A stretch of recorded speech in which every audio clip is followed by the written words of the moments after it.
a hot day. It is Wednesday, July 28th, 2021. And it's good to see everybody. Before we start the Metropolitan Council meeting, I want to acknowledge that we are still in a COVID-19 pandemic, and hopefully it's going to be better, but now we're not sure.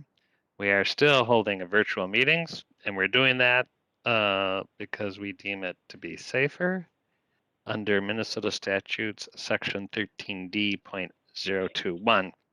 And regrettably, we can't have public comment during these kind of virtual meetings, but we encourage anybody listening or watching who would like to give a comment, please email us at public.info@metc.state.mn.us, and we will respond to your comments in a timely manner. In order to establish a quorum, I'm going to call on either Liz or Bridget, I see Bridget is here, I'm not sure about Liz, to call the roll.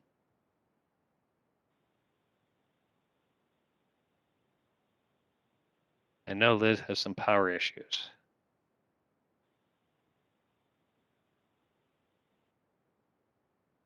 So Bridget, maybe you... Liz told me she is on. I see her phone number. Oh, okay. But might be muted. Might be muted. I am ready if we need it. Can you hear me? We can. There you are. Welcome. Okay. Yes. Can you do that? Call the roll? Yes. Yes. Atlas Ingebretson. Barber. Chambliss. Here. Cummings. Ferguson. Here. Fredson. Here. Gonzalez. Johnson. Here. Lee. Here. Lindstrom. Here. Mousse. Here. Sterner. Here. Vento. Here. Wolf. Here. Zurin.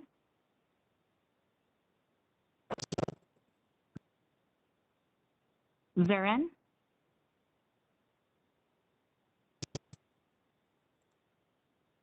And I am here, and I see Councilmember Zarin waving with a little audio coming through here.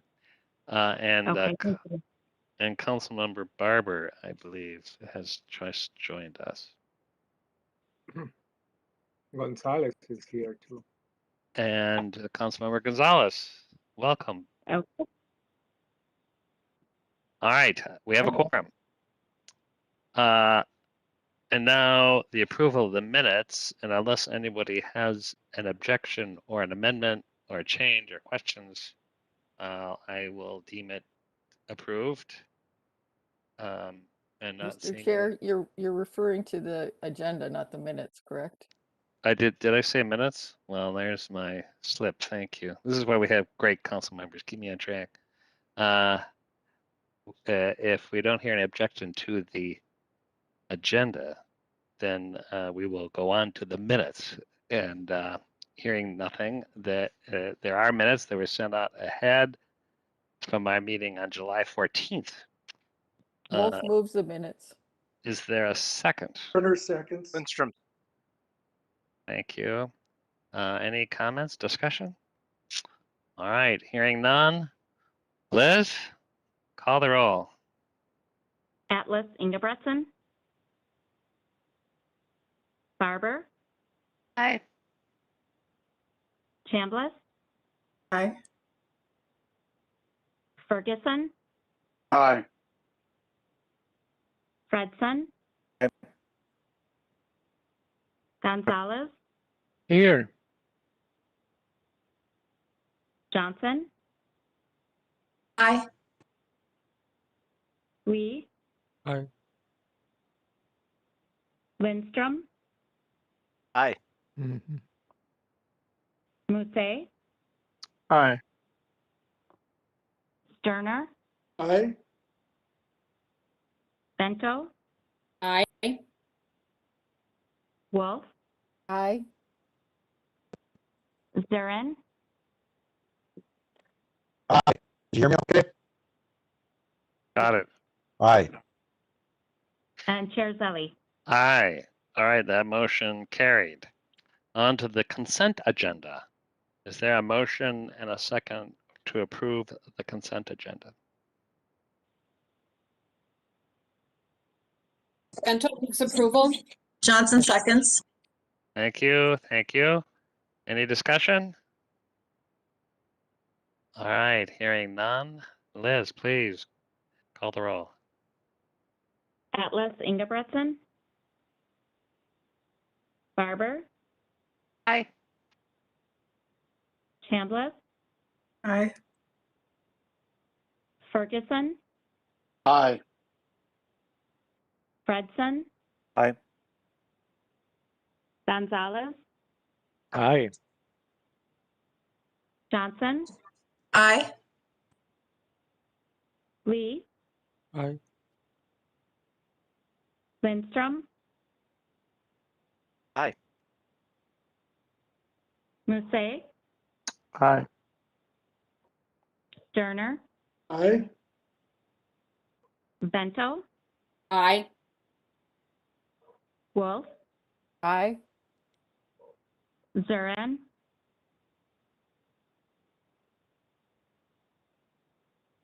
Zurin, Zarin is an Chair Zelli. aye. Thank you. And Chair Zelli. Aye. All right, that motion carried. Now we're on to the standing committees, and community development reports are on the consent agenda. But next up is the Environment Committee. Councilmember Lindstrom. Thank you, Mr. Chair. Before us today, we're considering the MCES wastewater rates and charges. This is business item 2021-176. And staff presented the preliminary 2022 budget and rates to the Environment Committee back in May. We then had 2 customer webinars in May and June where we had a record number of our customers attend these webinars. 126 folks attended.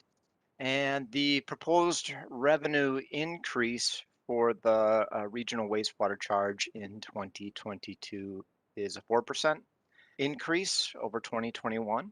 Of course, it'll vary from city to city depending on their flow.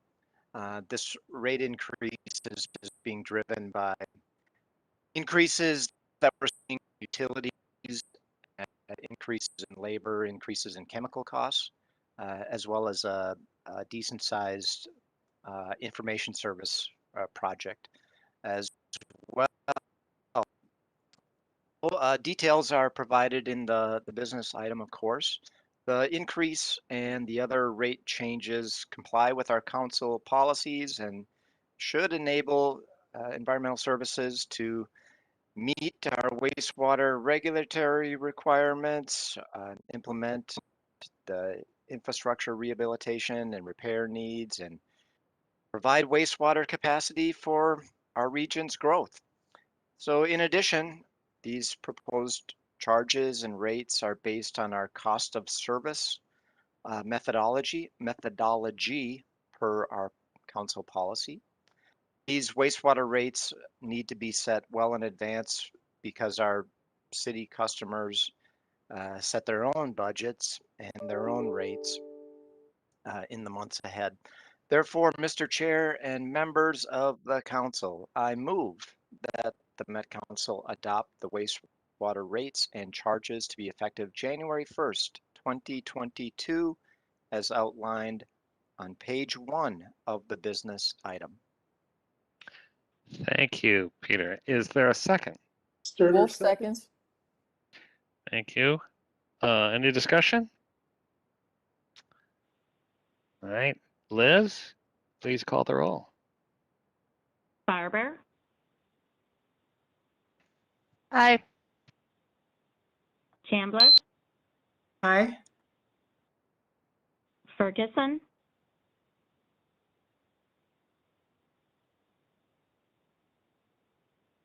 Ferguson, Aye. Fredson, Aye. Gonzalez, Aye. Johnson, Aye. Lee, Aye. Lindstrom, Aye. Musse, Aye. Sterner, Aye. Bento, Aye. Aye. Sorry. Wolf, Aye. Zurin, Zero. Aye. and Chair Zelli. Aye, and I believe Councilmember Atlas Ingebrigtsen is in the room, Zoom room, and votes aye. Okay, thank you. All right, the motion is carried, and we are on to the Management Committee. Councilmember Ferguson. Thank you, Mr. Chair. We have one business item on the agenda that is business item 2021-149, a labor agreement with the International Association of Machinists and Aerospace Workers, District Lodge number 77. The International Association of Machinists and Aerospace Workers, District Lodge number 77 contract expired on December 31st, 2020. The machinists represent 52 employees in environmental services. The parties reached a tentative agreement on June 7th, 2021, and following a recommendation from the International Association of Machinists and Aerospace Workers, District Lodge number 77, Executive Board, the membership ratified the agreement on June 22nd, 2021. The highlights of the agreement include a 3-year contract, 2% general wage increase in years 1 and 2, and 2.5% general increase in year 3 of the contract for all active employees. The wages and benefits negotiated in the agreement are consistent with the agreements in place with Council's other labor unions.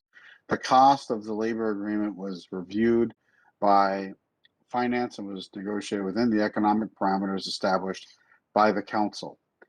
This item was reviewed and approved by the Management Committee on July 14th, 2021. It was motioned by Barber, seconded by Lulgren, and approved unanimously. Mr. Chair, the Management Committee, Mr. I move to approve and to authorize the Regional Administrator to enter into a labor agreement with the International Association of Machinists and Aerospace Workers, District Lodge number 77, effective January 1st, 2021 through December 31st, 2023. Great, thank you, Chris. Is there a second? Johnson seconds. Thank you. Any discussion, questions? All right, hearing none. Liz, please call the roll. Atlas Ingebrigtsen, Aye. Barber, Aye. Chambliss, Aye. Ferguson, Aye. Fredson. Aye. Gonzalez, Aye. Johnson, Aye. Lee, Aye. Lindstrom, Aye. Musse, Aye. Sterner, Aye. Bento, Aye. Wolf, Aye. Zurin,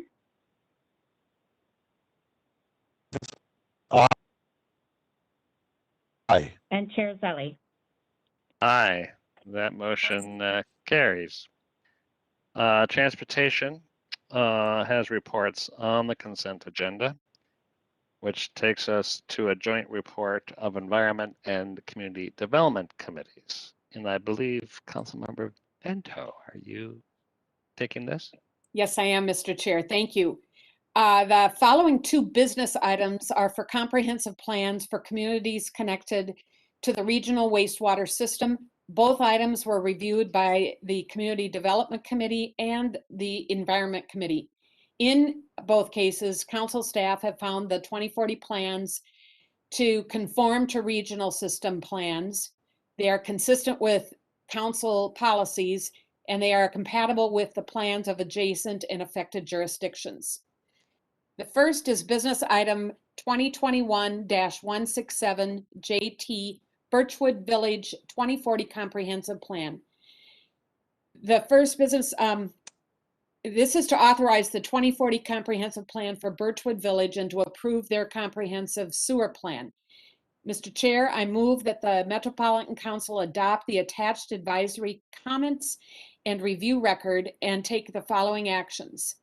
That we recommend on behalf of the Community Development Committee, which is recommending that we authorize the city of Birchwood to place its 2040 comprehensive plan into effect, advise the city to implement the advisory comments in the review record for transportation and wastewater, and from the Environment Committee, approve the city of Birchwood Village's comprehensive sewer plan. Thank you, Sue. Is there a second? Second. Thank you. Any discussion? All right, Liz, please call the roll.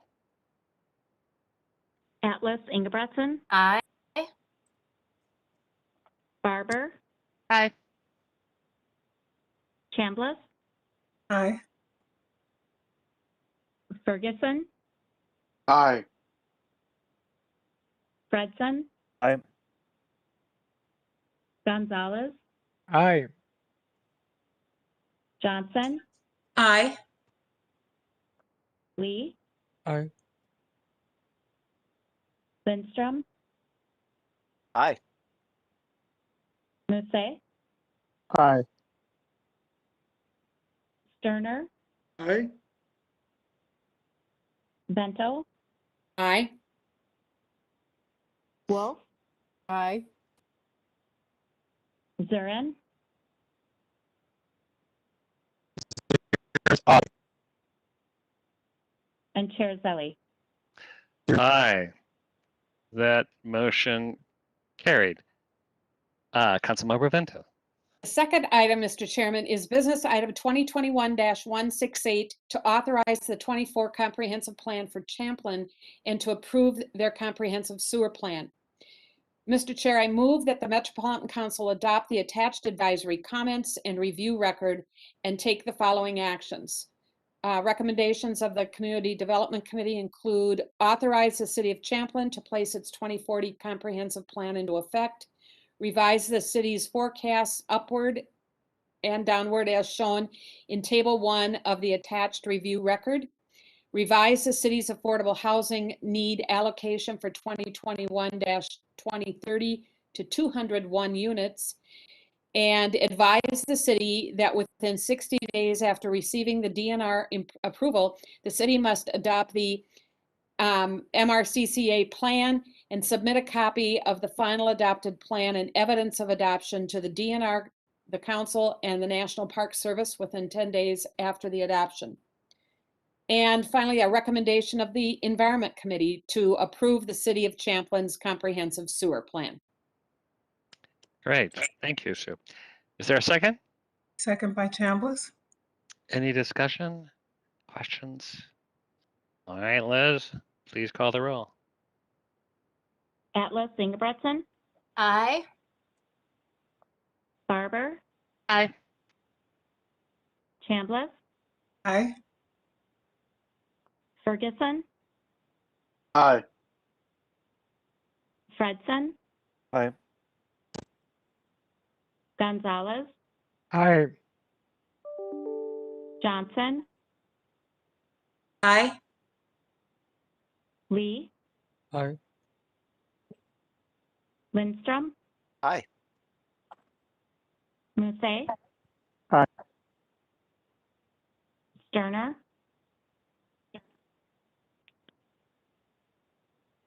Sterner,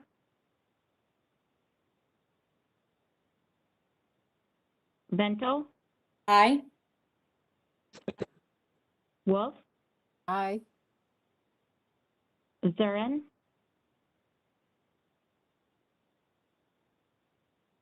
There's no, I look at his thumb up there. and Chair Zelli. Aye. All right, that motion is carried. So, Chair, I just want to make sure folks saw that Councilmember Sterner had his thumbs up.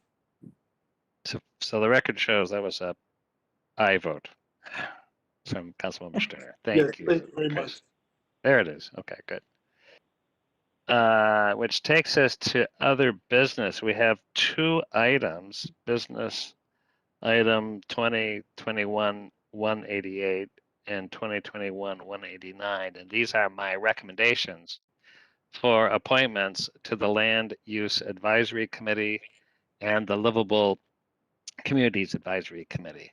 And I know we say this, I say this every time we come with advisory committee appointments, but really these members' input in this process we have at council is really critical to our work. And you know, these represent really important partners who give their time and their expertise and their perspective, and it really makes what we do not just easier, but really guided and in a good way, and really kind of help shape the policy that guides the region. So this is really important that we kind of both take seriously these appointments, but also that we kind of know that appointing them and asking them for their time is not a small deal.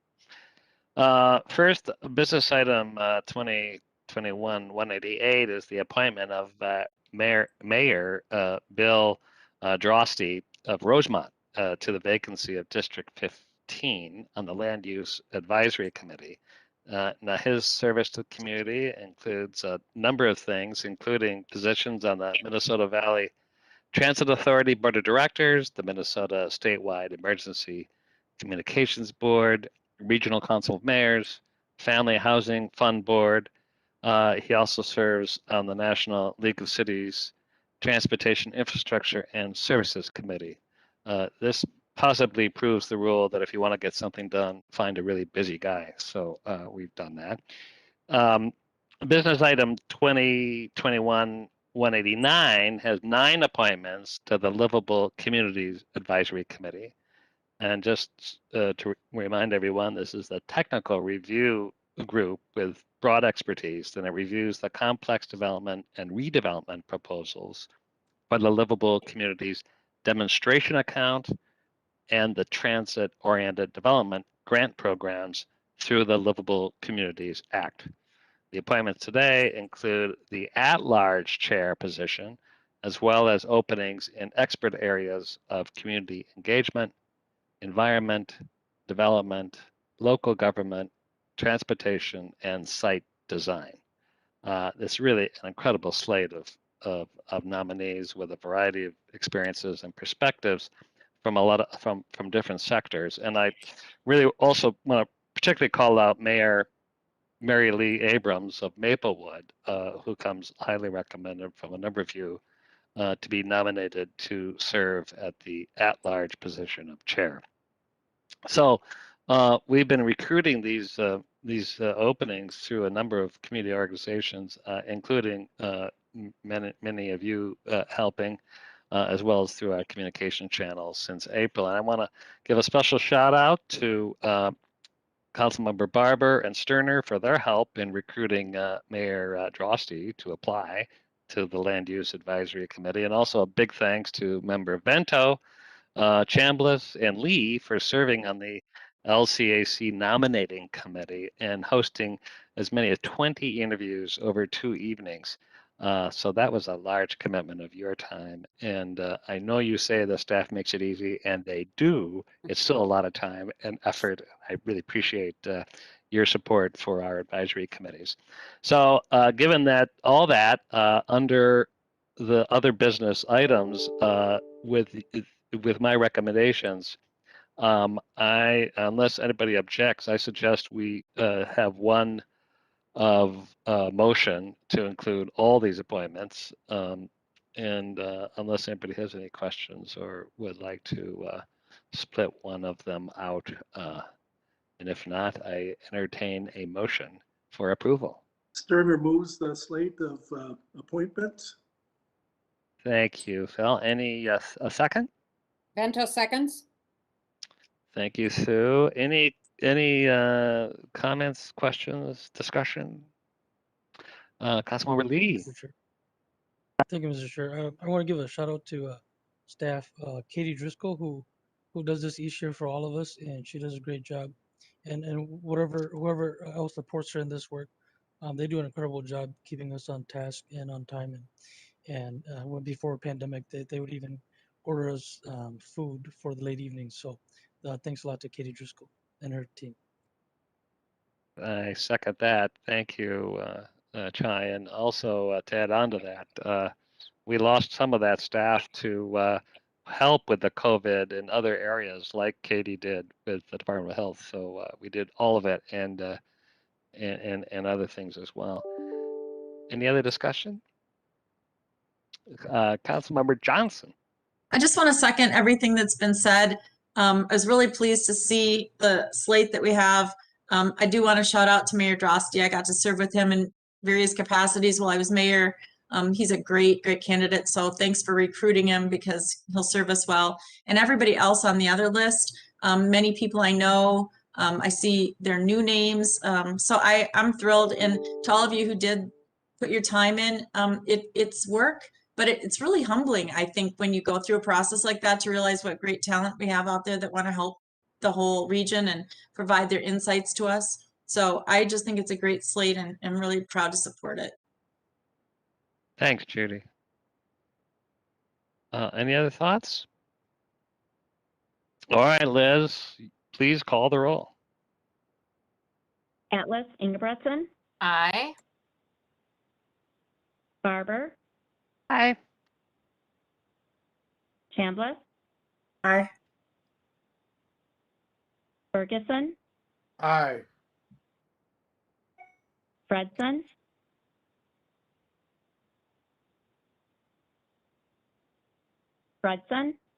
Aye. Aye. Gonzalez. Thank you. Gonzalez, Aye. Johnson, Aye. Lee, Aye. Lindstrom, Aye. Musse, Aye. Sterner, Aye. Vento, Aye. Wolf, Aye. Zurin, Zaren's aye. and Chair Zelli. Aye. Aye. All right, that motion carried. We're getting really good at this after a year and a half. Now we're on to the information item, and I'm really thrilled that we're going to get some pretty interesting data. And those who kind of took a quick look would realize how important this is, not just for our own planning, but really for the whole region and governments and many sectors look to us, the Beck Council, for this this presentation, for this update. So with that, we have our expert Todd Graham, who is going to give the presentation. Todd, welcome, and take the reins.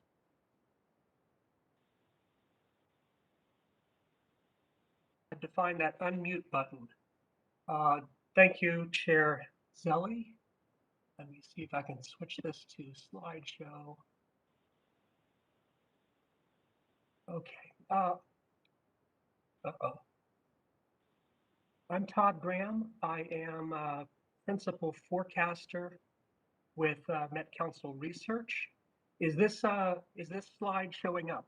The title slide? We're seeing both the next slide and the title slide, so we're kind of seeing both. And you can try to set the presentation differently, but we are seeing it. Okay.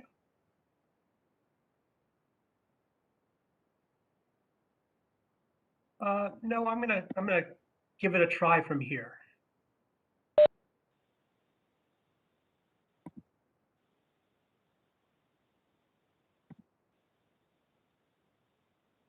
Is this displaying on the screen? It's kind of back to where we were with two slides.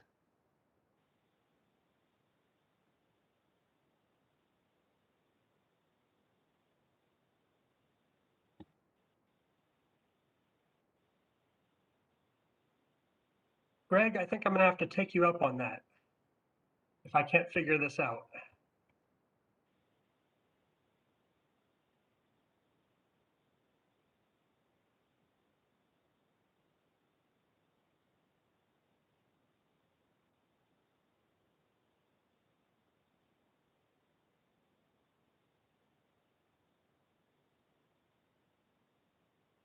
Yeah, that looks good.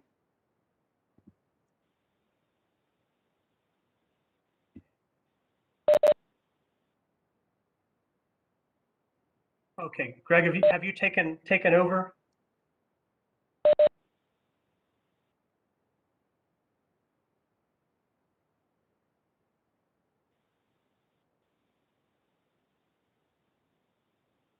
Having some difficulty getting back to WebEx here.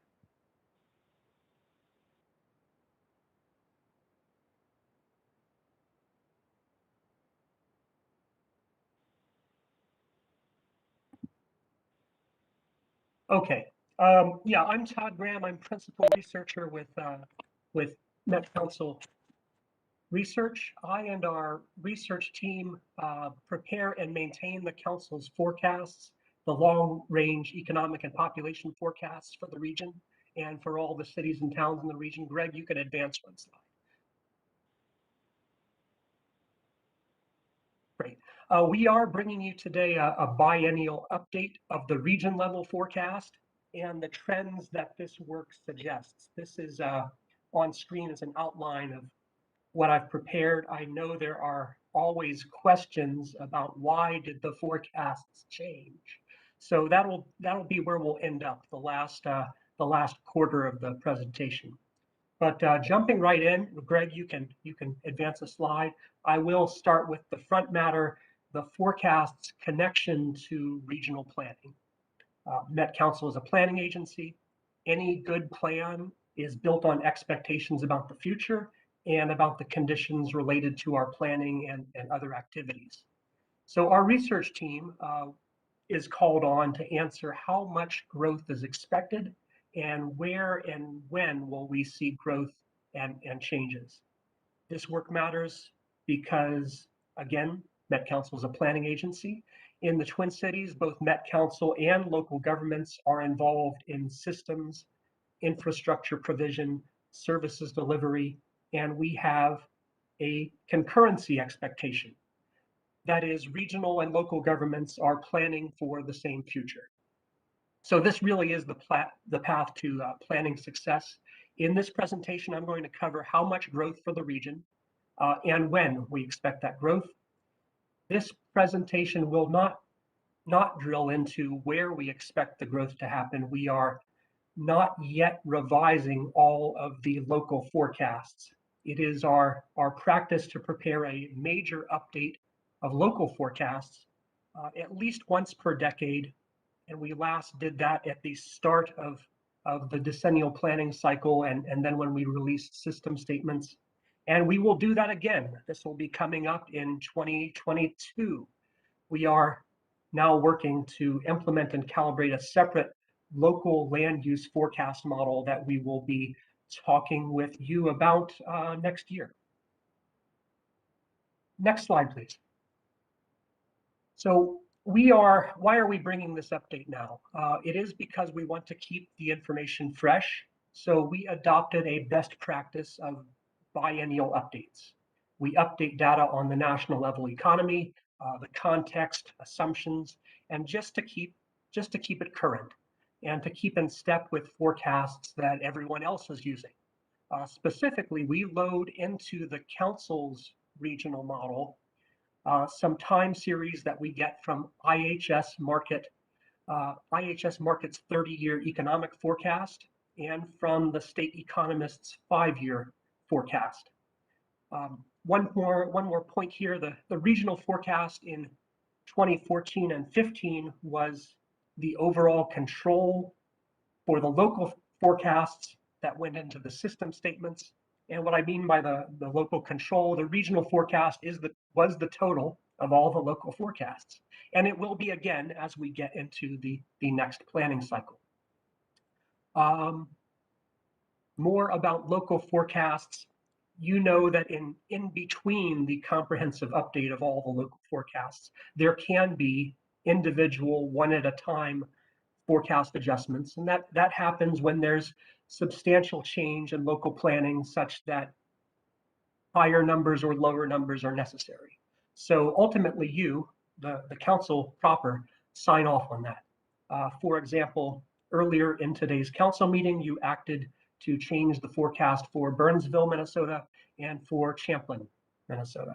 So my advice is always read down to the forecast review section of those CD committee reports on comp plans. It'll give you some insight on whether local growth is as previously expected or it's going in a new direction. Greg, next slide, please. How we forecast. We use predictive analysis and models, including the regional model from Regional Economic Models Incorporated, an economics consultancy and vendor. This model uses a large set of equations and solutions for projecting forward macroeconomic accounts and outcomes. It also represents the region's situation within the national economic geography. So the model works to represent the regional economy as a system with moving parts and balances and dependencies, and that regional economy is part of the national economy. But the regional economy also, it can perform semi-independently. It has its own sectors of strength. It has its own characteristics, regional economic performance, distinguishing industries, a whole array of economic characteristics. The last thing to say on this slide, one more thing about our approach. It is an integrated modeling of the regional economy, employment, workforce, migration flows, and population. And this absolutely is a best practice. You may know many state governments still have separate agencies prepare their economic forecast versus their population forecast. And unless those have some coordination, there's a very real possibility of the economic forecast and the population forecast telling two different stories about two different futures. Greg, next slide. So moving ahead to the big reveal, here is the updated regional forecast. We forecast population will grow by about 800,000 people between now and 2050. You'll notice on this table, because the year 2020 was such a mess, I did insert a column, a time point for the current year, where we are right now. So we're going to look at a couple of these things one at a time, starting with employment. Greg, can you advance the slide? Historically, Twin Cities has had a great economy since the Minnesota Miracle of 50 years ago. Employment grew leaps and bounds in the 1970s and 80s and 90s, and then we get to the current century. So this chart that you see on screen, it may help to think of this long time series as 4 periods of time. During the decade that began in 2000, economic growth was just flat, unimpressive. And then the region did lose jobs during the Great Recession of 2008. It was, at that time, the biggest job loss we'd faced at that time. You'd have to go back to 1930 to find a previous decade that lost employment like that. The Twin Cities has recovered since 2010. During the Dayton and Walz administrations, we gained employment every year. We gained 230,000 jobs in the expansion from 2010 to 2019. Then we get to 2020. I shared some of this in our council research presentation to you about employment losses last year. The nationwide business closures and the COVID recession really left a very deep crater. You can see it in this time series. It left a deep crater in this employment time series. The Twin Cities region during that spring period of business closures lost very quickly 230,000 jobs. Now, for the good news, it's temporary. It's not as bad as this graph makes it look. In the latest employment stats from Minnesota Deed, we have regained over 80% of that lost 230,000 jobs. And many of our sectors of strength, I'm talking about industries with large national market shares, were less affected by COVID-19, less affected by social distancing than say the national average or other parts of the country. So now we're in 2021, the regional economy is growing again, and that will bring us into the next period. The period on the right side of this graph chart is the forecast, steady, modest economic expansion from now to 2050. I'd say one way to interpret these results, it is possible that the COVID recession caused a reset that could provide maybe new regional competitiveness advantages and differences. That's my really optimistic conjecture, and a topic needing more research. Okay, a reality check before we move on about the right-hand side of this chart, the future. The REMI model solution equations really strongly presume equilibrium. This model by itself almost never predicts a recession. That is why we load into the model the IHS market national forecast, the same forecast used by the state economist. And we use that as our national context. But right now, IHS market, other economic consultancies and Wall Street banks and the state economist, none of those have explicit charted expectations of recessions going forward. So yeah, for right now, it looks like we have steady, aggressive, continuous employment growth all the way out to 2050. There probably will be recessions. I don't know when they'll be. Having said that, I trust the long-term number, the number at the far right side of the chart. I trust that we probably do get to almost 2.2 million jobs in 2050. We think that's about right. Greg, you can advance to the next slide. This is the population trend result. I'm not going to say too much about this, except that population ebbs and flows. We had historically high levels of new population in the 1990s. Then came the early 2000s with less growth. Then the decade that just ended, we have not seen 2020 census results yet, but we are projecting a gain of 333,000 residents in the decade just ended. Finally, the last three columns are forecasted levels. We expect population just continuously grows upward, but not as fast as the previous decades. I'm going to explain why in the next quarter of this presentation. Greg, you can advance the slide. I'd say the preview of this is that demographics are tough all over. The previous slide was about total population level. A great feature of forecasting with the model we use is that we have, it allows us to dig into some specifics. And these four bullets listed are the major trends and stories about our regional future. Migration trends, diversity, aging, all of these are going to upend activity patterns in the housing market and the job market. But the story I want to start with concerns population growth. and where it comes from. Greg, you can advance to the next slide. This chart pulls apart our population growth into natural growth and migration.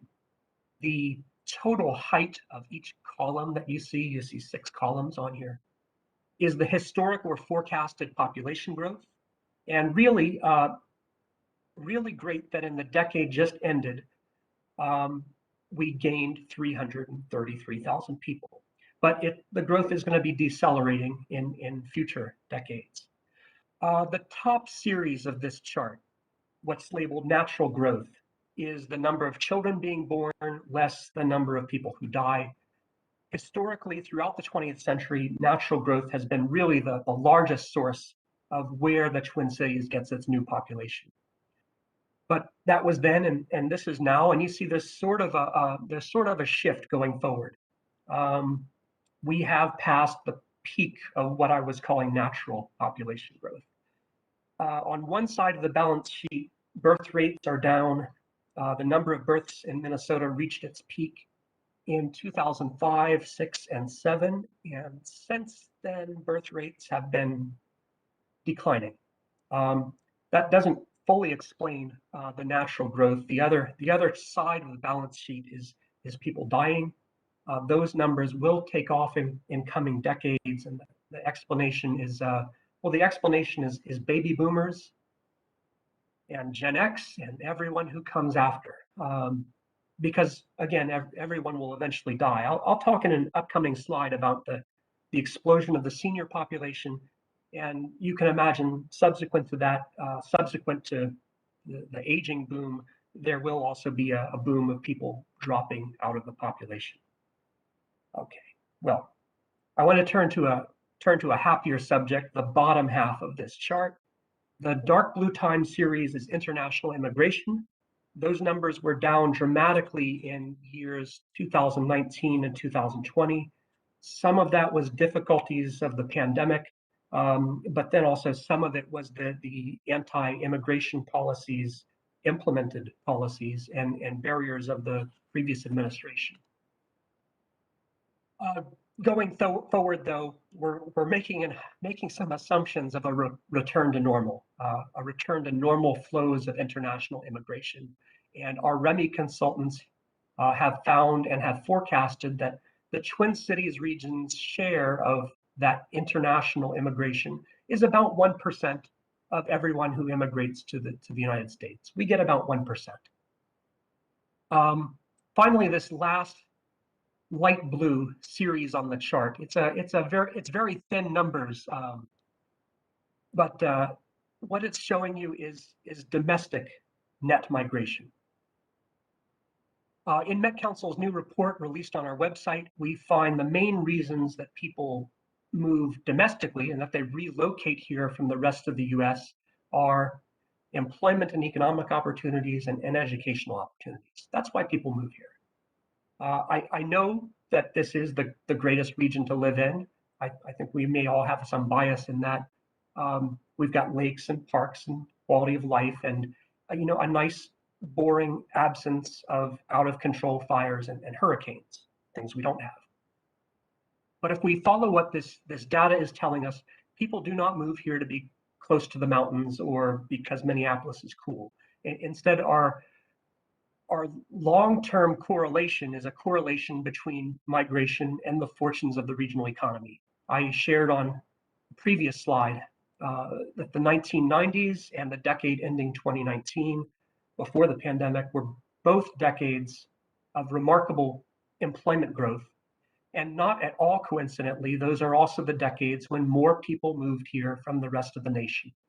That 75,000 figure in the 1990s, and 42,000 domestic migration in the decade that just ended. There's nothing to say that these numbers need to be positive. In fact, all the numbers on this chart could be, they have the potential to go negative. But in fact, the only decade the Minneapolis-St. Paul metro really leaked population was that early 2000s decade, the same decade in which our employment and economic growth was flat, unimpressive, the region actually lost jobs during the 2008 through 2009 recession. So it's not coincidental that we lost domestic movers at that point in time. Next slide, please. Greg, still with us? Okay, in the interest of time, I'm going to say only little about the trends you're familiar with. The racial and ethnic diversification of the region is a steady long-term trend. Population of the Black population, Latino population, Asians and other races are all growing. Meanwhile, the white population is expected to peak around 2030, does not grow more than that subsequently. Now, why these differences? Everything I described on the previous slide. The race groups listed have, that's a contributing factor. The incumbent white population tends to be significantly older in its age distribution and accounts for most of the losses that are upcoming from deaths. And then there's the migration. The people moving to the Twin Cities look a lot more like the rest of the nation and maybe the rest of the world. Let's continue. Next slide, please. Here we go. Aging of the population. Sooner or later, all of us, well, most of us, climb to that top series in the chart and find ourselves senior citizens, and we are rapidly gaining senior citizens. Again, the demographics are what's happening here. This is historically new because the baby boom generation, born in the 1940s, 50s, and early 60s, was the largest generation up to that point, and the first generation to really enjoy the longer life expectancies thanks to 20th century medicine and public health. You're seeing the ballooning of these top two time series because of the baby boomers, and then they're at retirement age now. They're aging into seniorhood and moving eventually into that 75 and over population series. So this is going to have big implications for activity patterns, transportation, consumer markets, the housing market. The one dynamic I want to focus on, though, is workforce supply. Greg, next slide. I discussed this time series earlier. We're forecasting the region will gain 442,000 jobs between now and 2050. Now, in economic statistics, a job only counts as a job if it's filled, if there's someone there doing that work. So how will the workforce supply expand to meet industry's needs, meet the demand? Greg, next slide, please. The good news is, Greg, this is an animated slide. Hit the animation once. Industries will find the next 442,000 jobs between now and 2050. It will be more complex and more varied than in the past. I want to start with the US-born workforce, these two time series on screen. Throughout most of the 20th century, this was the group that were a known quantity and therefore the traditionally imagined workforce source. Employers wanted US-born, working age, under 65 workers. But the growth of this demographic is now limited. It's growing slightly, but we only expect these series that are on the screen here to gain about 150,000 workers during the upcoming employment expansion. Greg, next, click once for the next point.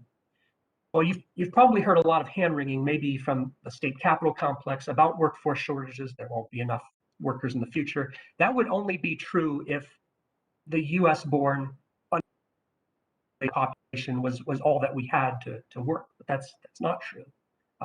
This region has been an immigration gateway in recent decades. Many of the immigrants who arrive here settle here permanently. They become part of the communities and become part of the economy. And their skills and participation are growing the workforce. So foreign-born workers, that would be the blue series on this chart. they're going to fill about 130,000 of the net new jobs. Older adult workers are another trend. I mentioned the aging of the population. Employers have maybe regarded this as a fringe phenomenon up to now. Employers will have to take it more seriously, though. Many seniors are delaying retirements. They're retiring later. They're choosing to participate more. Some of this may be out of their own economic need, their own economic goals, but it aligns with what the industries and employers need as well. So their numbers in the workforce, older workers, will grow by another 110,000. So these time series, these four together, comprise what we call the resident workforce. This is the head count of workers living in the 7 counties. Greg, can you click the chart one more time? There are additional adjustments on top of that. There are workers living in greater Minnesota and elsewhere that are attached to Twin Cities employers. They've been filling substantial numbers of jobs since the 1990s. And if there's growth in that workforce living outside the region, we forecast it's mainly going to be remote teleworkers. That's going to be the new avenue for boosting personnel. Greg, can you click the slide one more time? The final adjustments to show.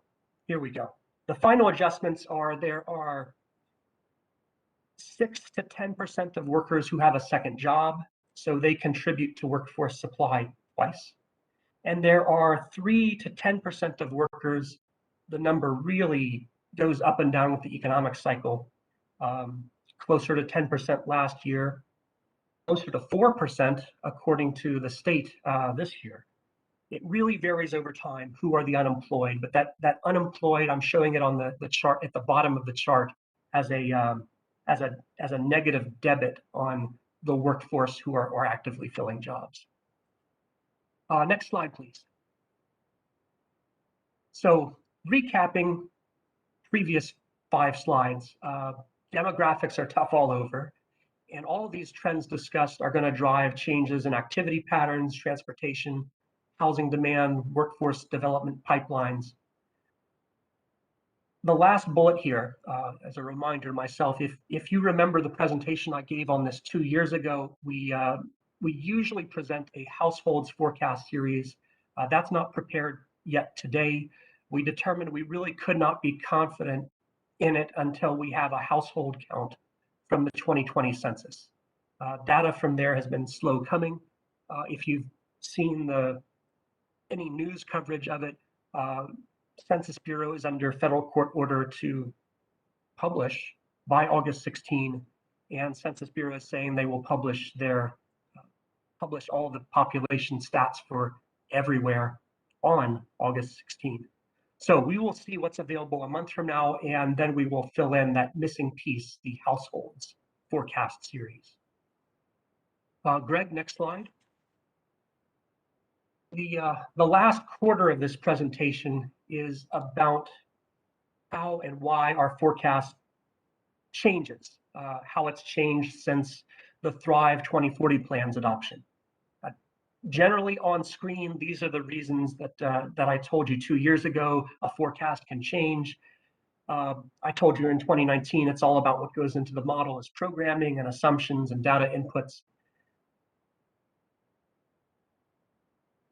And I know better now than I did then. I added a 4th bullet point here, which is that it's not all about what goes into the model. Year 2020 was really an object lesson that there are wild things that can happen outside of model space. And well, that's what I'm getting at with this last bullet point. The world itself can change. That itself is a pretty good reason for revisiting this. Greg, next slide. So I prepared this model, this slide about how we do forecasts, maybe as reassurance. In Met Council research team, we have been very deliberate and mindful about consistency in how we do this every other year. Really, most settings and assumptions in our workflow are the same now as they were in 2019.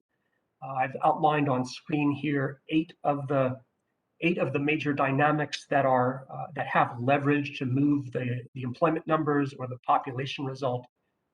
For the first 7 of those, we're really taking the same approach or using the same settings or assumptions.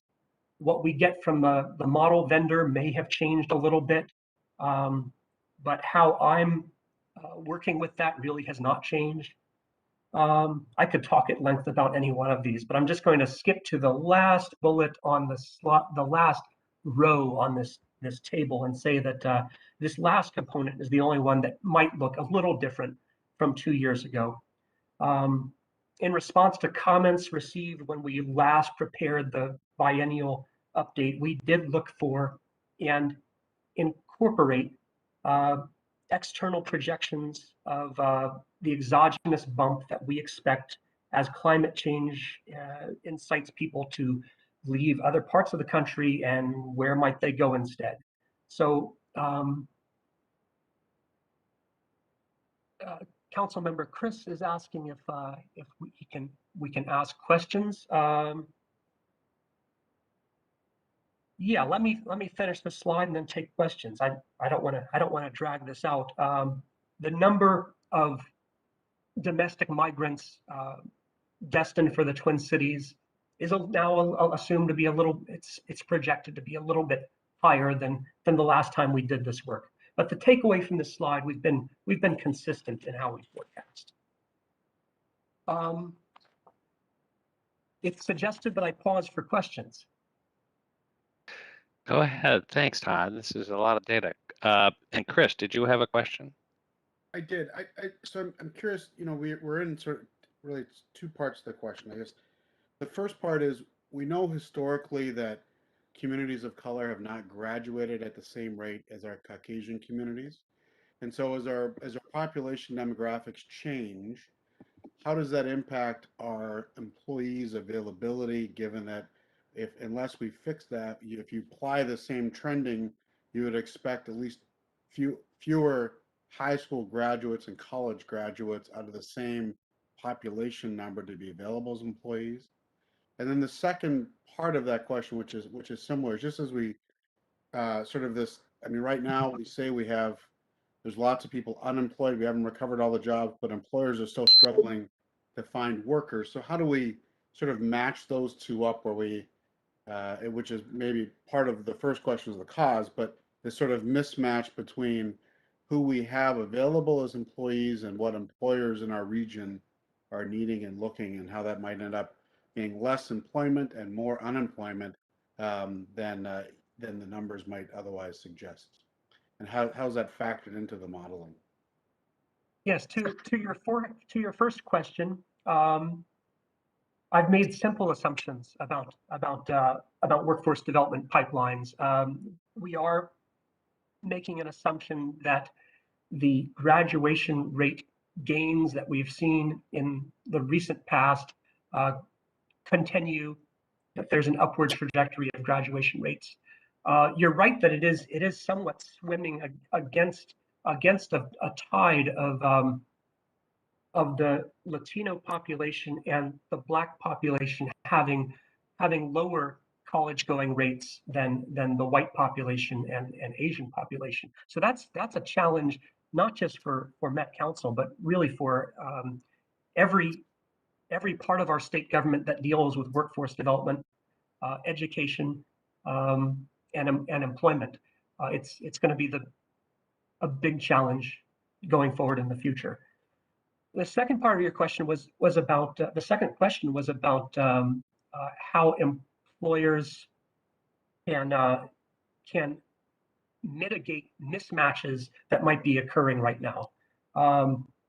That's also a little bit outside of my expertise. There are probably people better at Met Council to answer the question about how Met Council, in its hiring and recruitment, deals with this, and how employers generally are dealing with it. I would just say that the new forecast is really an alarm call to get serious about what workforce availability looks like in the future. and engagement with workforce development pipelines. Historically, this has meant formal institutions of educational institutions. But there may be more needed, I think, as the growing demographics, the growing parts of our population, people who are new to Minnesota, and this is generally the case with the Black, Latino, and Asian populations, is that there is a larger share of people who came here just in recent decades. They don't have social network ties going back generations. There does need to be greater inclusion in social networks and the linkage of those networks to employment and economic opportunities. Well, I don't want to get too far out ahead of my board here, so I'll take other questions, or we could also jump back to the presentation. Well, let's I see field a few hands. questions first. Chris, did that answer your question? Just It did. I mean, I think we have, we'll have to do some work just broadly as we forecast and use this Yeah. data. So, no, but it does. Thank Yeah. you. Judy, you have a question. Thank you, Mr. Chair. Great question, Councilmember Ferguson, because I had that down as well. But to tag onto that, and then just one other quick thing. So obviously, this is available to everybody. That's why we produce it for the region. But clearly, it's important to get in the hands of Greater MSP, who is working on, has been working on for over a decade, attraction and retention, more so professional employees, but they're looking across the workforce spectrum, right? So they've got the Make It MSP initiative that's going on. And so, you know, really that's their, you know, purview. I mean, everybody has to be engaged in it. We're all employers for sure. But I mean, this is really good, and hopefully we're syncing up with their data. And I'd also say the same thing for Center for Economic Inclusion, since they're our partners in our economic plan, and then of course everybody else. So I'm really glad to see this. Just two quick, well, and then let me just say this too, and again, just repeating what we know, but you know, if this region is going to be serious about meeting our workforce needs and closing those educational gaps, we have to close disparities across the board, right? We don't want to be the worst in the country when it comes to disparities for Black, Indigenous, people of color. That's not good. And we're going in the wrong direction coming out of the pandemic, and real lives, of course, are being impacted. So hopefully the data is such that, you know, for those that, you know, hopefully it's always about the moral imperative, but for those that are looking for a bright economic future for all, this again is showing up some things that can be alarming. The last but not least, and not that it's this report's job, but this is always really interesting when we see our trends to then compare ourselves to our other regions who are peers and competitive regions to see, well, okay, this is how we're doing, so who cares? It does matter though, of course, but it really matters when we are trying to attract and retain employees, when we are trying to attract and retain businesses that may be new or expanding in the region. So all this matters, because I think there can be the argument that taxes in Minnesota are high, but when I worked at Greater MSP, maybe for some that was a deal, but that was not the deal. It was all about workforce, quality of life, all of the things that we're really known for. So I just want to put that out there. Hopefully, you know, this really does get pushed into all the others that are working on these things that matter to our region. And then, you know, somehow maybe Greater MSP will do that analysis, you know, when it comes to the other regions that we're kind of competing against. And that's not just nationally, but globally. I'll be interested to see what they do, you know, with this next iteration of information. And by the way, I think this is an awesome report. So well done.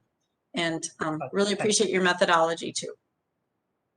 Thank you, Councilmember Johnson. Chair Zelli, I'll respond quickly by saying I agree with most all of those points. And CD Division Director Barajas reminds me by chat that we are regularly in touch with Greater MSP, particularly in our work together on the regional economic framework. You know, a comparison of it's very possible to do, and Greater MSP does prepare a comparison of our recent economic performance against peer regions, and in some respects we compare well. I have a suspicion that all sorts of balances and previous advantages are going to be tossed up in the air as a result of the recession we've just come out of. And it'll be interesting to see if that's to our advantage. It might be. I'll also say that I and the whole forecast team at Met Council are in touch with our peer agencies that do forecasting at a number of other major metros. And you know, I suppose I could ask them what their forecasts for 2050 look like, but the answer might be everyone's optimistic. I will say that one of the things that we do in the model that I've been discussing and presenting results to you is we do look at our region in comparison with the balance of Minnesota and also the rest of the nation. We're able to calculate our share of the national economy, and it is a growing market share going forward into the future. We have about 1.2% of the nation's economy today, and our forecast is that eventually that's 1.3% of the nation's economy, which sounds like small numbers, but it's as a practical matter billions of dollars. I know that there were two other council members waiting. I know, Linnea, you've had your hand up. Thanks, Chair. So just a couple of thoughts. One is, for me, you know, this is really great information to see, and it's really powerful. These are the kinds of reports and resources that people will use, hopefully beyond just our team, as they're looking at what's happening in the region. And with that in mind, I think about a couple of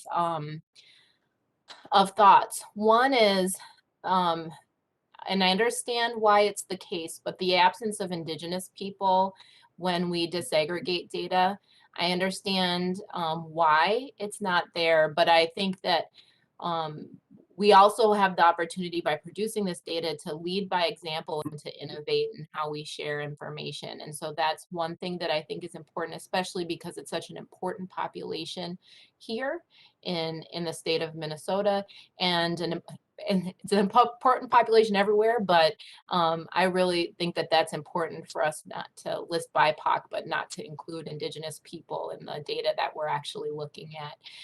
The other thing that I would say that's just, I'm thinking about how, again, do we share information and lead by example when we have resources that visualize disparities, and then when we present information and have it and that not be disaggregated. I'm thinking about in particular something that's so critical to the disparities that exist here, like employment. And that would be great to see as an addition to this is that employment data on that, I think it was the first slide maybe even, or early on, disaggregated by race and ethnicity. My great wonderment is we know at one point during the pandemic crisis of the last year and a half that African-American households, 50% lost jobs due to COVID. That is our, you know, a large population. And because we have these persistent disparities, if we aren't sounding the alarm that there's not been a concerted plan organized around addressing that, then we're missing, we can see an overall positive trend, but we can see these populations who we are dependent on their growth in the very near future and their success and integration. We're not looking at the canaries in the gold mine now when we have the opportunity to, and then it will be too late. And also from previous downturns like the Great Recession of 2008, it's kind of hard to see that in language and not be thinking about the 1930s, which is, you know, my great-grandparents really talked a lot about that and the implications of that on them, but we've gone through our own Great Recession. People of color did not recover. They didn't even get a chance to recover from that. And then the pandemic hit. And so I just think that that's a really, if we could augment this presentation, like I said, it's a resource for our community to use to include some of those data points. I would really appreciate that and think that would be deeply helpful. My last thing is just when we talk about our institutions and our students' abilities to be persistent in them, we have to remember that our institutions are successful with certain populations and not others. So I like to think about it that, you know, we do a great job of educating certain students. We don't do a great job of educating others. That's where we have growth to happen.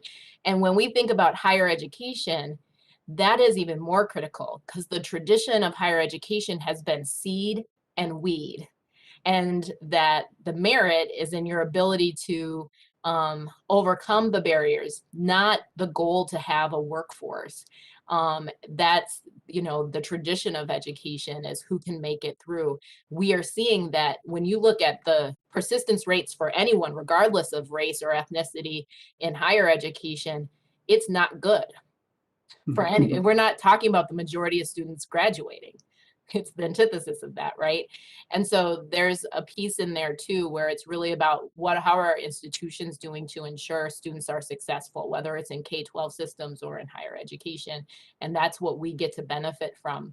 Last piece is Minneapolis Civil Rights Department. I've said this before, a Black man with a college degree less likely to be employed than a white man with a felony. We still have work to do. That's not about uneducated populations not being right for jobs.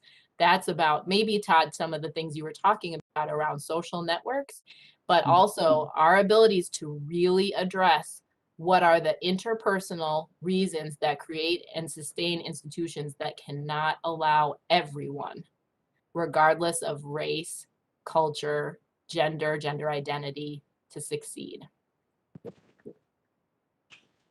Great Councilmember comments. Thank you. Atlas Ingerbretson and Chair Zelli, I can only agree with most of what you've said. To your point about the race and ethnicity drill down in the forecasts, with most government statistics or census data that our research team is bringing to you, we are making an effort to find and present a more detailed dive into specific demographic groups.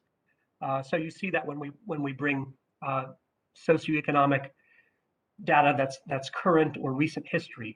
Forecasts are a little bit more difficult because we are using this forecast model from a vendor, Regional Economic Models Incorporated.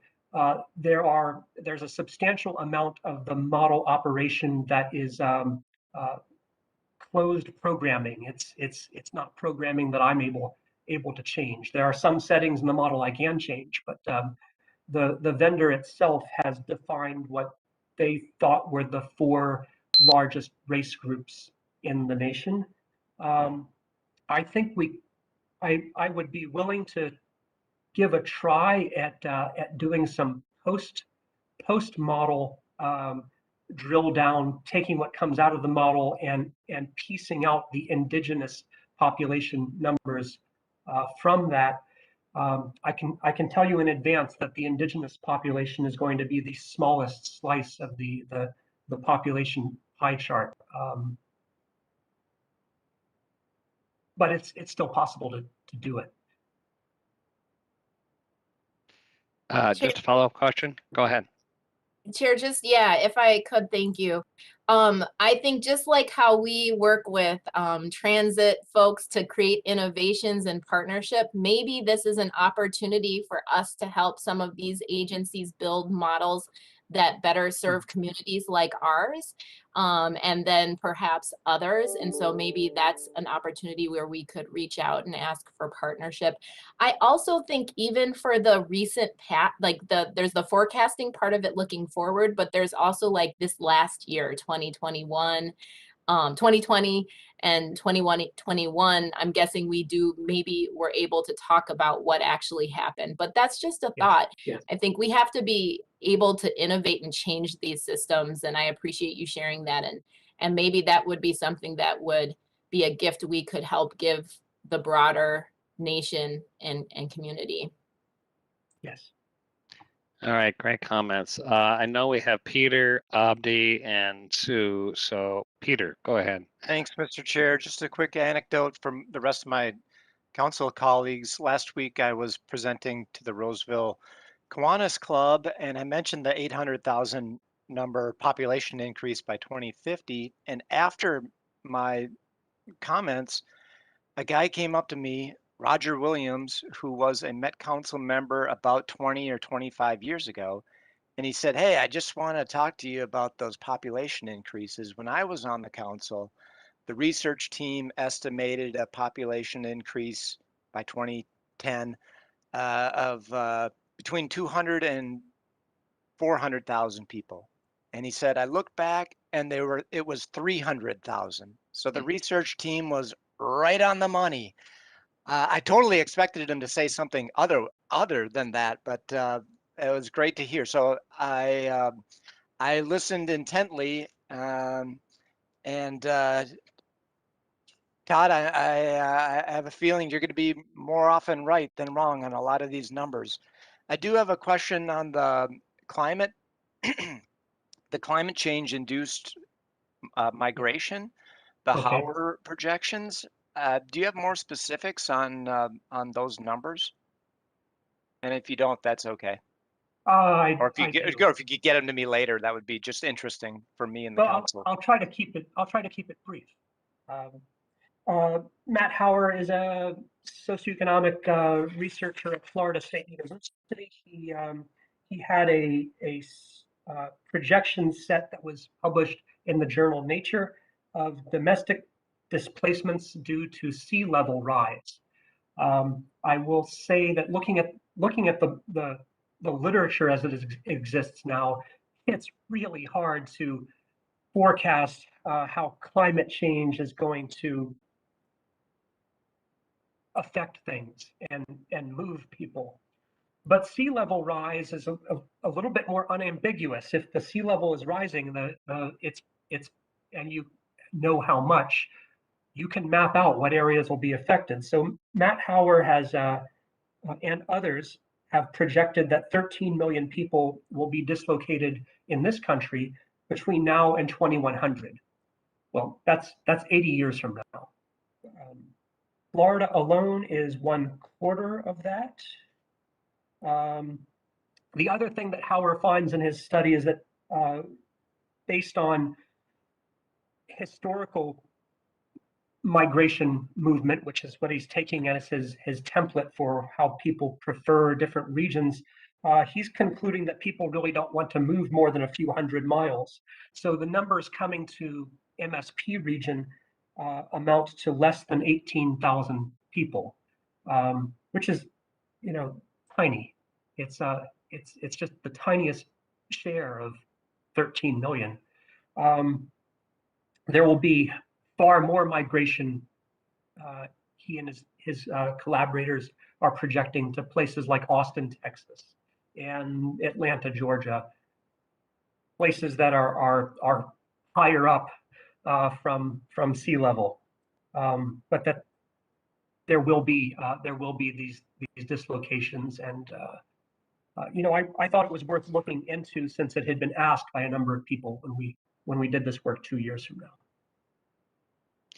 Interesting. We will certainly get some snowbirds back when there's no Florida and no snow.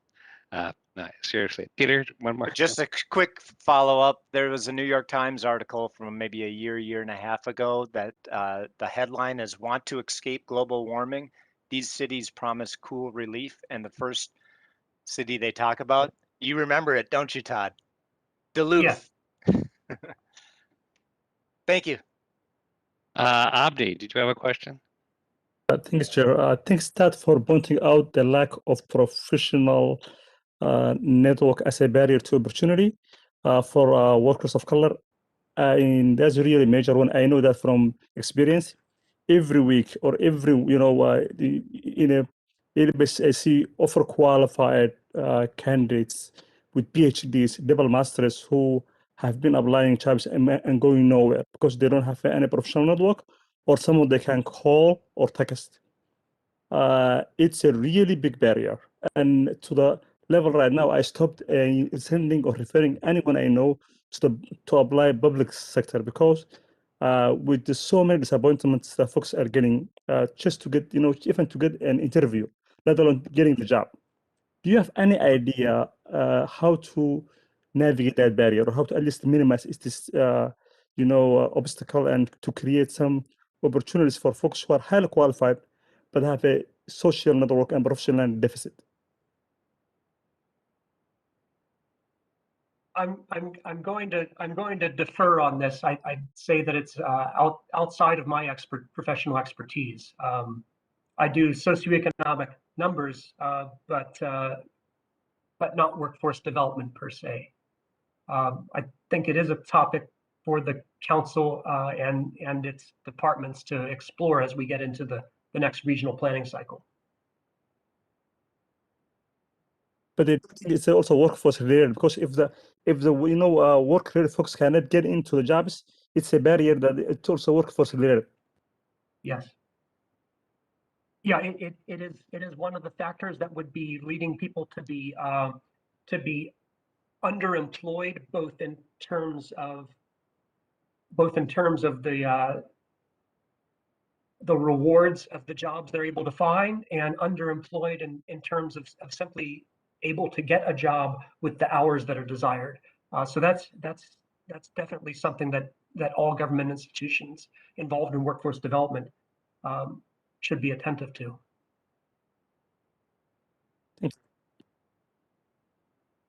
Sue, and then Rifa, you have a question. Thank you, Mr. Chair. Todd, I just wanted to thank you and applaud you for the emphasis you gave on the aging data. And I wanted to note for our council members that the legislature, with great support from the governor's office, did a great job of moving forward with the efforts to establish an age-friendly Minnesota community, a series of communities here in Minnesota. And if any of you have any questions or would like more information or know of communities that are interested in becoming involved with the age-friendly network under AARP's leadership, I'd be happy to help facilitate that. It's a great program. And now more than ever, given what we have learned in the last couple of years with COVID and with community unrest, the needs of our seniors and the roles of our seniors in our community are critical. And not all of us are ready to be shelved yet. So thank you. Comforting to know there's a lot of us boomers out there, Sue. Thanks. Rifa, do you have a question? This information is so interesting. We could probably have a session just to respond to the presentation because there's a lot to unpack there.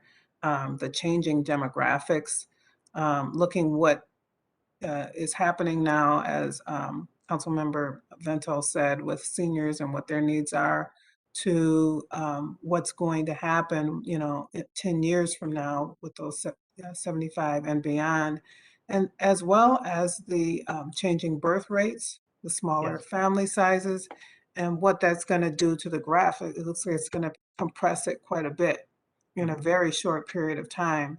So how does that impact our forecasting? I'd like to see what the forecasts are for that. And you bringing up the inclusion aspects and that the newly arrived Blacks in the state of Minnesota, how to get them included, and noting the historically lacking social networks. That is crucial. That impacts the level of engagement, the level of information as we are investing and building transit-oriented development, community development, and also impacts the level of connectivity amongst themselves. There were things that happened in the past, some good, some not so good in terms of redlining, segregation, but there was a level of connectivity that was there that is not so much in the suburban areas where a lot of people of color are residing. So looking at what does that do as far as the level of engagement that we're trying to get amongst the different communities. I've been looking at that really closely, so it's really funny that you brought that up, and I'd like to get more detail on that, Todd, if you can provide that. And then what Councilmember Atlas Ingebrigtsen said about being innovative with the data is really important in terms of inclusiveness for Native Americans, or with the changes in the migration or the demographics, and they may not fit some of our traditional models for gathering data. So I think that innovative piece of it is very important. So thank you so much on all of those. I look forward to hearing more on the information that you received and found about the social networking. Yes, Councilmember Chambliss and Chair Zelli, you bring up a couple of things. Demographic factors like birth rates, migration rates. We have distilled something like 9 worksheets of data into an Excel workbook that is now published on the Met Council website, and it's all of the major results coming out of this forecast modeling, including birth rates and the number of births and deaths that are expected, age of the mother, life expectancy. Really more than I'm going to present to you today, but it is on our website and downloadable to anyone who wants to look. The other part of your comment, the question about where I get my information on the connection of social network importance to economic prospects. We have a research team that is a really great mix of quantitative people like myself, but also some qualitative research people who have been working on equity and inclusion issues in communities around the region. We have some of these qualitative researchers specifically assigned to our parks systems efforts, and I've learned a lot from them about the way that the issues are perceived in communities around the region. So it's not so much quantitative data that I have as it is a lot of notes that we've taken about social connections and their significance. Todd, this is really great stuff. I know you have a few more slides. Did you want to, and I hate to, I know we've really gotten into it, and you can realize you've piqued a lot of our interest in knowing, as Councilmember Chambliss said, nothing that we can totally unpack in one meeting, but to the extent that this is going to continue to inform a lot of our work and thinking is really key. Did you want to run through those extra slides now? Or yeah, well, okay. Let's do a speed version of sure. that. And if hopefully Greg is still with us, we can pick up at looks like slide 17 or so. Yeah, let's advance to the next slide. I was going to get into how are the forecasts we prepared different from what we brought you 2 years ago, 4 years ago, 6 years ago. And on screen, the middle of this chart shows our forecast update side by side, the last couple of iterations of it. The one, Greg, can you click the slide? I think there's some call outs in this. Yeah, the 2040 results, not a lot of difference in what the model has been perceiving as future employment. It's always been around 500,000 jobs growth. Greg, can you click again? The one number that really did change a lot this cycle, and this is not a forecast. This is replacing the forecast with an actual count of jobs, is that year 2020 employment number. And of course, you already know what happened there. Next slide, please. The population update has a little bit more wiggliness to it. With each biennial update, I've been telling you to expect growth of 800 to 900,000 people, somewhere in there. And the numbers have wiggled a little bit. This latest update is a little bit higher. A small fraction of that is due to the trajectory of employment the trajectory of birth rates leveling off, according to our model vendor. We'll see if that's the case. A fraction of the gain to the latest forecast also has to do with more international immigration, more domestic migration. And then finally, Greg, can you click the slide once or twice? One more time. Finally, the biggest, no, go back one. Yeah, the biggest reason that the 2040 forecast is higher is that the 2020 numbers have just kept edging up every time we do an update. And that is a function of just continuing to overperform on migration to the region. So we ended up closing out the decade, and this is, I guess you could call this is population growth that's already booked. It's already happened. We think that we're at 3.18 million people, and that is 55,000 more people than we expected at the time that we did the system statement forecast. Okay, next slide. So just to recap this little section, the world we live in has changed. We've learned that in the hardest way possible. Much of what happened this year and last year has been terrible. The pandemic is still going on. In fact, the pandemic is eating into those death statistics that I talked about. But on the other hand, I want to try to be optimistic here at the end. Many of our sectors of strength, industries with good national competitiveness, many of those were less affected by COVID-19 and social distancing responses. And I was talking the other night with guys who are managers at Land O'Lakes, and they say that their company and every other food attached company or large retail chain in the region are just having the greatest year. So some industries actually came out okay of this large economic disruption. It all depends on who we're talking about.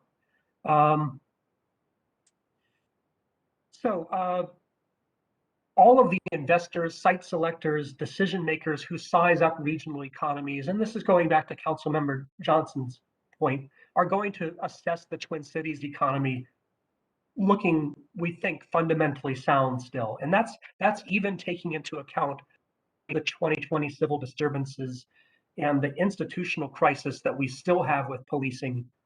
Still, the Twin Cities economy looks pretty good compared to most places.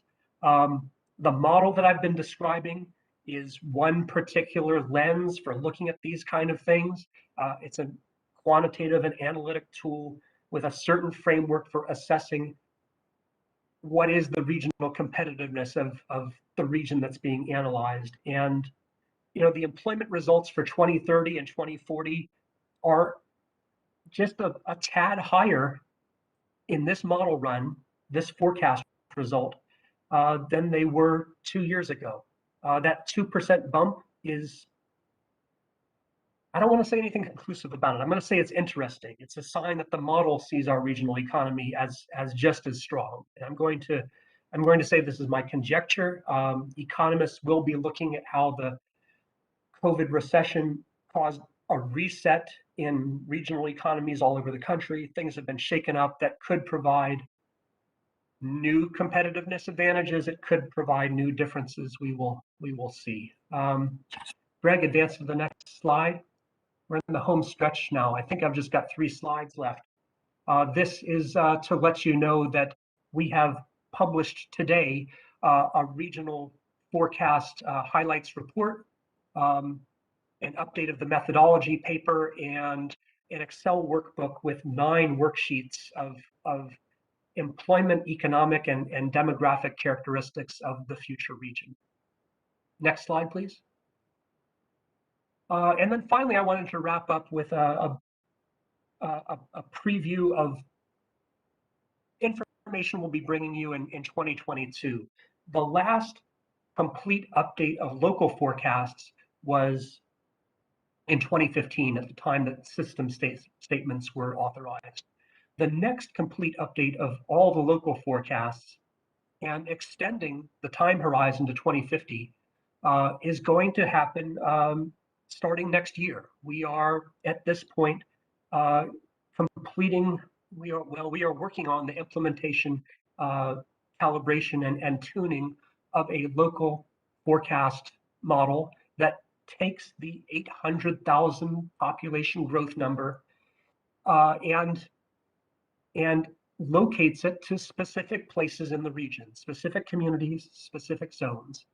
So that's something we are working on. We expect to have it running and ready in 2022, and that will then precipitate what are always very interesting discussions about local expectations of the future and each community's share of local growth. Greg, next slide, please.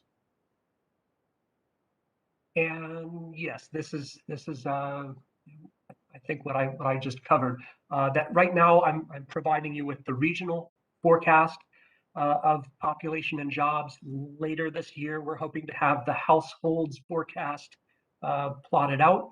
In August, we are going to receive the first local census data from 2020 census. Sometime in 2022, they have been cagey about their timeline. We will get more demographic characteristics tables from 2020 census. But again, as recently as yesterday, asking census executives about their timeline, they have said, we're not ready to say when the next batch of tables will be out. We're only saying that we're going to comply with the federal court order to get the first batch of stuff out. Okay. In 2022, we will have a local model that is refreshed and also calibrated and ready for use. The text on this slide that's highlighted in red are some things that I would say are new in this next forecast cycle and planning cycle. It will be new that we are working to have a local forecast model that will allow us to demonstrate alternative regional policy scenarios. And that will be a subject of discussion in 2022. Looking farther around the bend of our forecast cycle, we expect to have forecasts that the council can approve and invest in the next regional plan in 2023. I expect, I do need to confirm this, that we would again have system statements issuance in 2025. I'm not sure that there's an incentive to Met Council to do it earlier than that.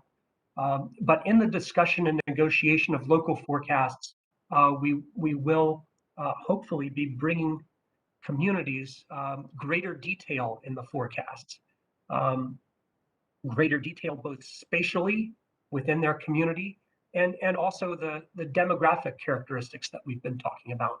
And that is not something you would have seen in the 1996 forecast for the year 2020, which the council member is quite correct that 1996 issued forecast was right on the money for both population and employment. But we're going to have what we are going to have in this planning cycle is more details that we can bring into those discussions. That concludes the.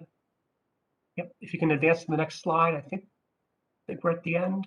Yes, we are at the end. That concludes my prepared material. I'm available for questions as long as you guys want to ask. This is really great work. Thank you. And clearly you, as I mentioned, have struck us all with great curiosity. Any additional questions for Todd at this point?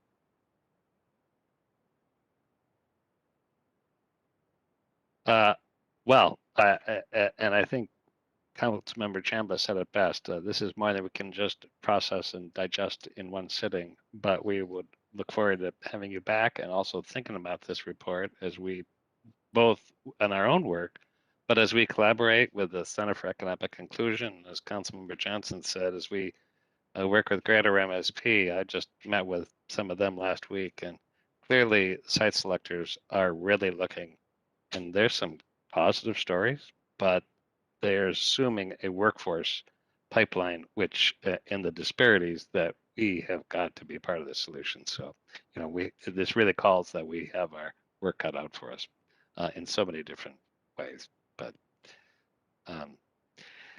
so I thank you, Todd, and I also want to appreciate everybody with some really great questions and kind of staying focused on this. We just have a time for just a few reports. I have no reports other than to say I went to was that last week? I was at a Minneapolis Chamber in-person breakfast. I haven't done that for a couple of years, and it was great to see legislators. Councilmember Ferguson was there, and we actually had some really crummy chamber eggs and bacon. So how about that? I'm not sure if that was the bubble that we're gonna not have or we're gonna have more of, but we certainly are tracking the Delta variant and thinking about how that affects our council work and both our business, our transit, our meetings, but and the downtowns that we care and all their kind of activity we care about. So stay tuned. Does any other council members have anything they'd like to share? Any reports? All right, hearing none. Mary, you're right there. Do you have anything? I do, Mr. Chair. Just kind of a highlight of our upcoming agendas in August. We've got some pretty important things on the agenda. First, August 4th, the Committee of the Whole, the Citizens League will be there to preview their observations.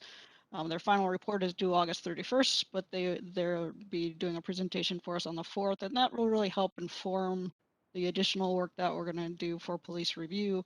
Remember, we're going to try to come to the council once a month through the end of the year with different topics on police review. And then on August 11th, we do our gruelingly long presentation of the preliminary budget and levies. And then August 21st, or 25th, we'll ask you to adopt the preliminary budget and levy. And after that date, our levy can go down, but it cannot go up. And right. One more quick thing. Since we mentioned before, people being off helping the state with COVID, just wrapping up all of our staff who have been over at MDH helping out. We spent over 8,700 hours, including Meredith and then staff from communications, IS, HR, in helping out the state with their response to COVID. And so just a tremendous, amazing body of work that we were able to help out with. Thank you for doing the work and for also tracking it. That's really an impressive figure. Yes. Thanks, Mary. And I see General Counsel Ann, you're here. Thank you, Mr. Chair. No report. No reports. Okay. Well, this was a meeting with lots of substance, as we so often have. So great meeting. Have a great afternoon. Stay cool. And I think we're done, but we're looking forward to next week. That Committee of the Whole meeting will be really interesting. All righty.